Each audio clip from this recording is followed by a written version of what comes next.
자, 그럼 오늘 수업에서는 Reconstructive Memory에 대해서 한번 얘기를 해보도록 할게요. 이게 이제 Cognitive Level of Analysis에서 굉장히 중요하게 다뤄지고 있는 subtopic이거든요. 그래서 우리가 알고 있는 이 memory라는 과정 자체는 절대적으로 accurate past record of events가 아니고 실제로 현재에서 우리가 과거를 회상할 때 우리의 기억들은 재구성되기 때문에 그 재구성됨에 따라서 가끔은 기억에 대한 내용이 정확하지 않거나 더 나아가서 가끔은 이 허상의 기억들, false memory까지 만들어내면서 우리가 현재에 대해서 갖고 있는 어떤 스키마라든지 현재에 대해서 갖고 있는 어떤 awareness가 틀리지 않게끔 하는 인간의 본성이 있다는 거예요. 오케이? 그래서 그거에 대해서 오늘 얘기를 해볼 텐데 선생님이 항상 얘기하는 건 뭐예요?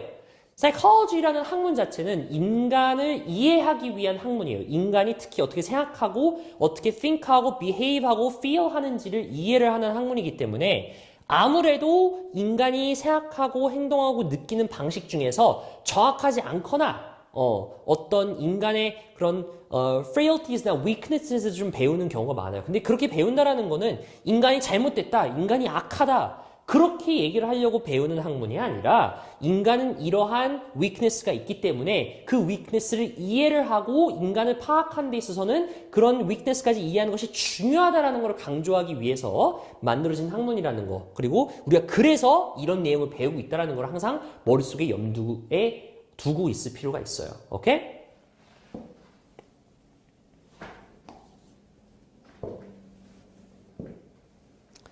그래서 일단 첫 번째 내용은 reliability of memory라는 건데 선생님 아까 얘기했던 것처럼 이 memory라는 과정 자체는 it is not a accurate past record of events. 오케이? 그래서 우리가 이 기억을 현재로 다시 재구성하거나 recall 하는 데 있어서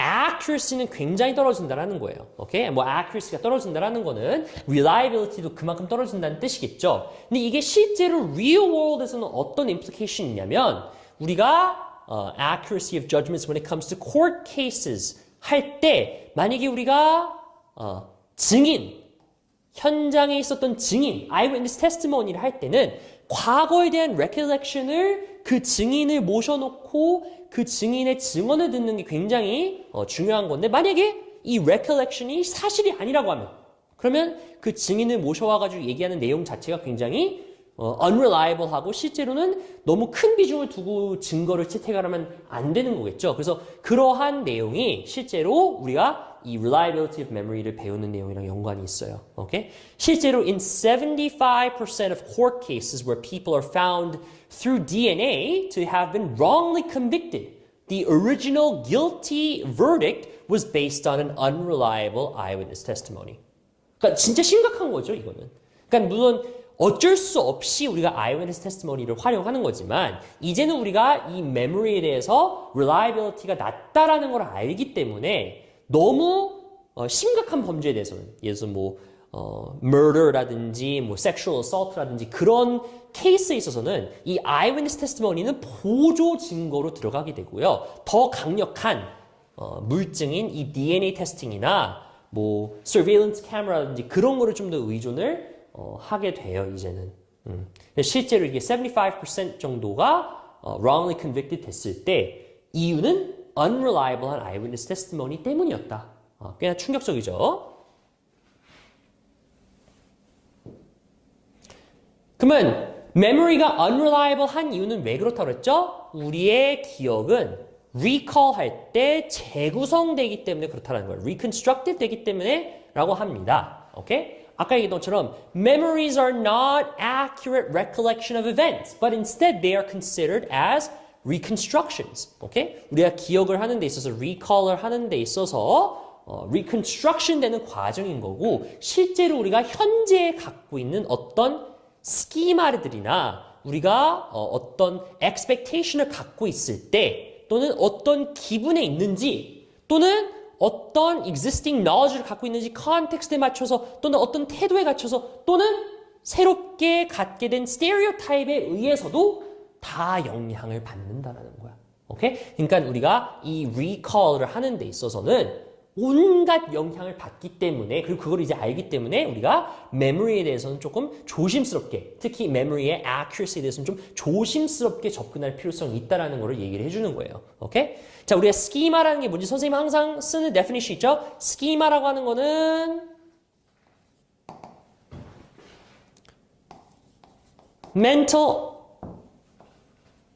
schema라고 하는 거는 mental map of how we navigate the world.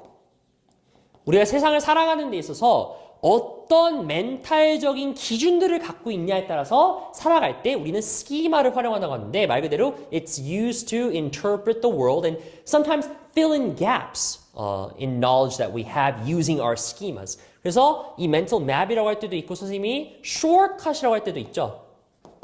하나의 준칙인 거지. 우리가 shortcut을 하는 방식이다. 오케이?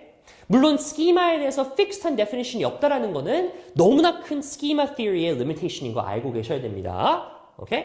자, with going eyewitness testimonies, events are not recalled eye to eye as they happened. 그렇기 때문에 they are reconstructed using schemas that are active at the time of recall.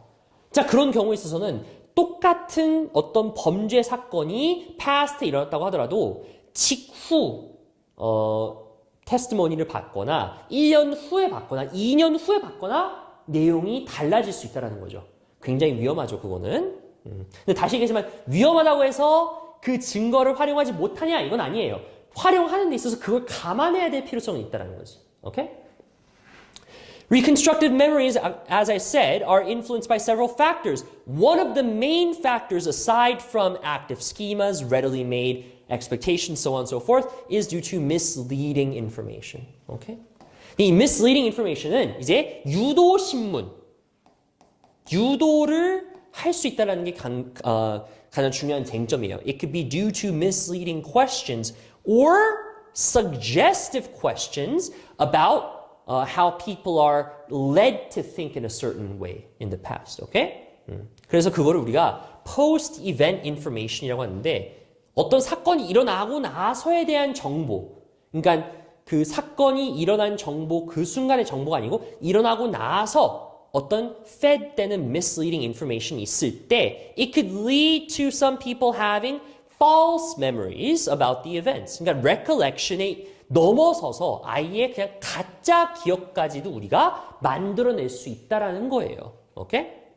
실제로 이 false memory에 의해서 신드롬이 생길 수도 있어요.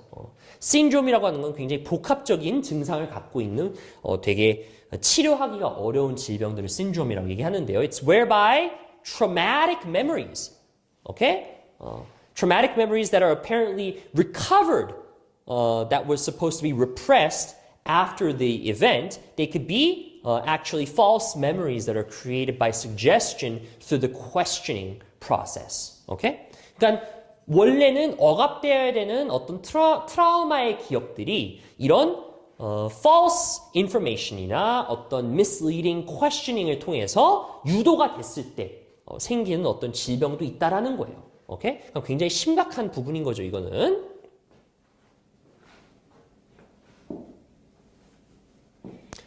그래서 우리가 이 reconstructive memory와 관련돼서 research study 본 것들이 몇 가지가 있는데요. 그 중에서 일단 우리가 그 전에 스키마로부터 비롯된 이 reconstructive memory에 대한 study 하나가 있죠.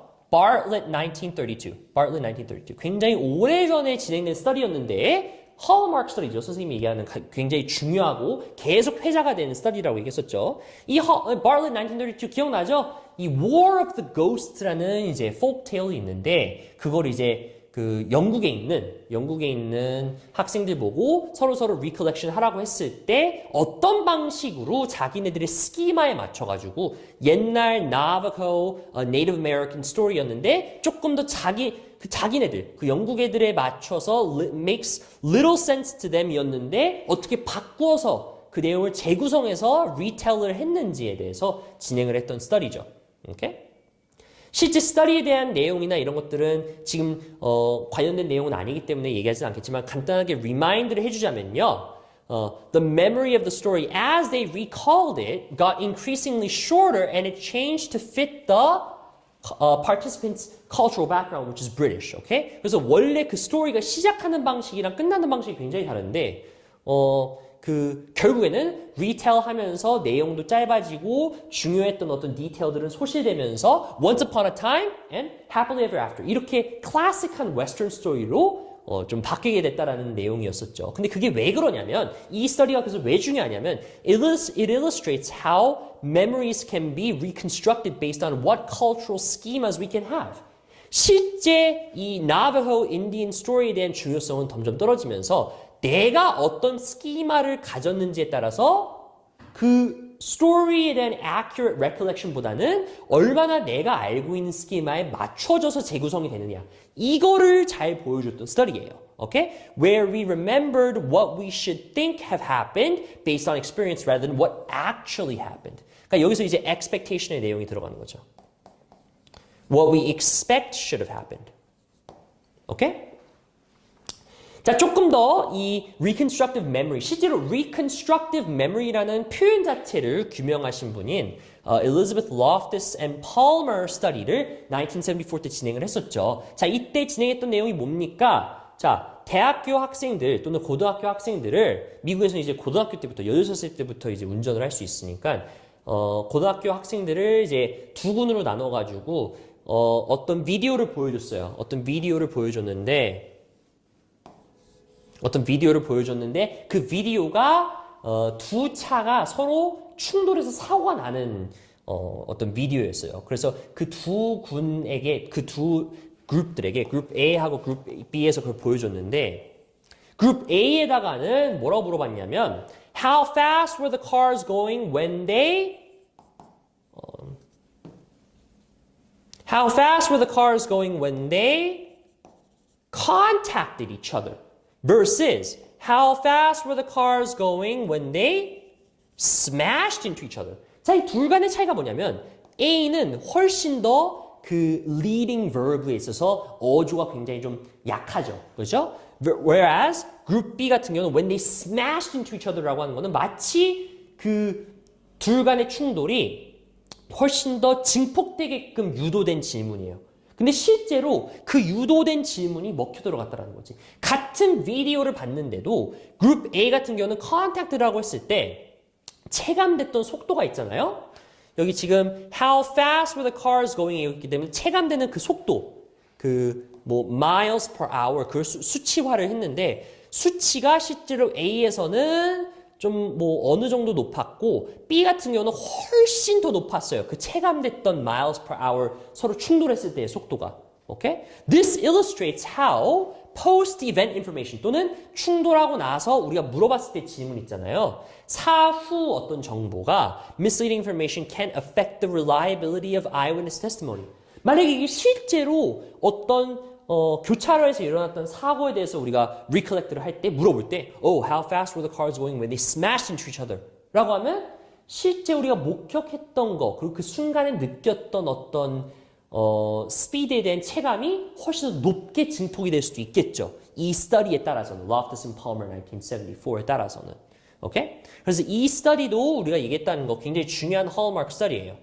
실제로 reconstructive memory라는 개념을 확립한 스터디라고 볼 수가 있습니다. Loftus and Palmer 1974.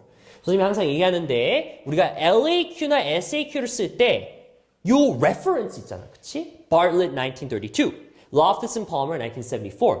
이 일자들과 그 researcher name은 잊어서는 안 돼요. 솔직히 요 내용은 조금 아리까리 할 수 있어. 또는 내용들을 누락은 할 수 있어요. 하지만 절대 이 reference는 잊어서는 안 돼요. 알았죠?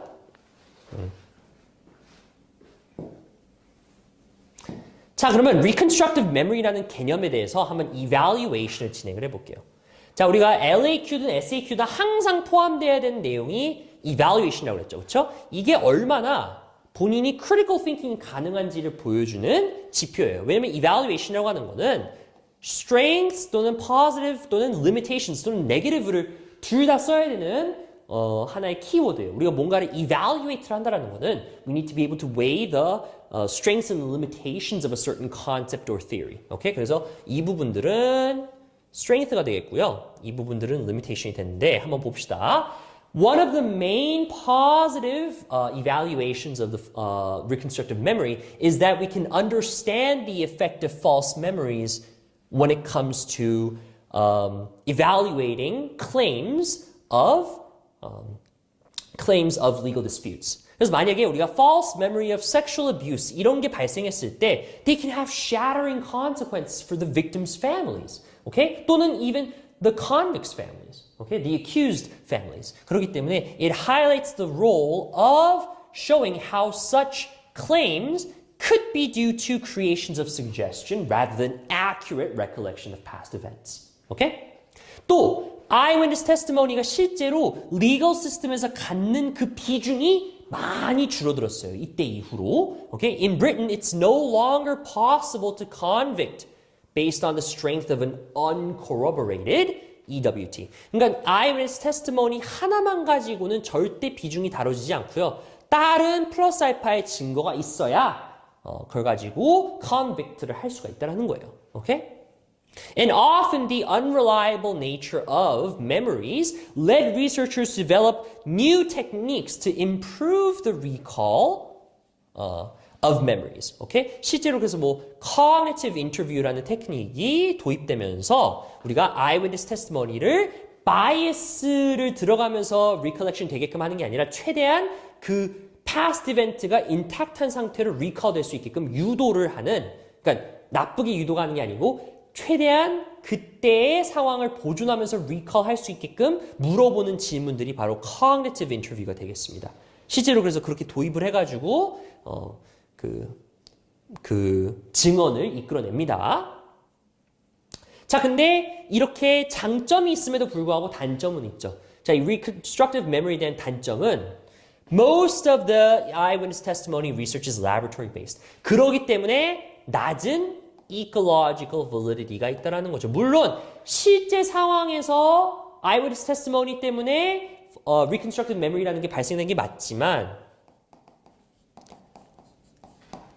그 강도가 이 실험들에서 보여줬던 충격적인 그런 false memory까지 만들어낼 정도까지인가라는 거를 좀 의심해 볼 필요가 있다는 거예요. 왜냐하면 실험실에서 진행했던 스터디들은 기본적으로 ecological validity, 즉 실제 우리가 사람들이 교류하면서 생기는 그런 이벤트들을 100% 모방하지는 않는다라는 거예요. 오케이? 그렇기 때문에 실제로 이 laboratory based에서 생성되는 그런 false memory들은 their inaccurate recall has minimal consequences. Okay? Whereas real life events, they have much more of an emotional impact. Okay? 그래서 그런 부분들을 비판을 했던 스터디가 이제 Foster et al. 1994인데 they demonstrated that eyewitness testimony was more accurate actually for real life crimes than simulated events. 그래서 실제 우리가 랩에서 이렇게 랩에서 재구성했던 그런 reconstructive memory challenge보다는 실제 real life에서는 조금 더 accurate하긴 했다. 우리가 증언들을 봤을 때는 which suggests that laboratory scenarios don't reflect real life incidents. 즉, 랩에서 진행한 실험들은 대부분 이 ecological validity가 굉장히 딸린다라는 거예요. 오케이?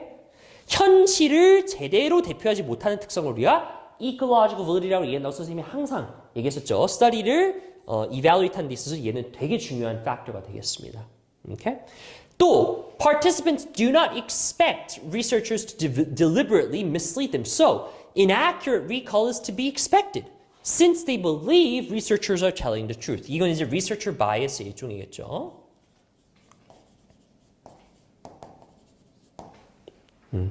그래서 researcher bias도 있다. 리서치를 하는 데 있어서. 마지막으로 misleading information only affects unimportant aspects of memory. Memory of important events are not easily distorted. 자, 이 내용은 어떤 거에 입각합니까? When emotion is involved. 자, emotion이 memory랑 involved 되는 과정이 뭐가 있었죠?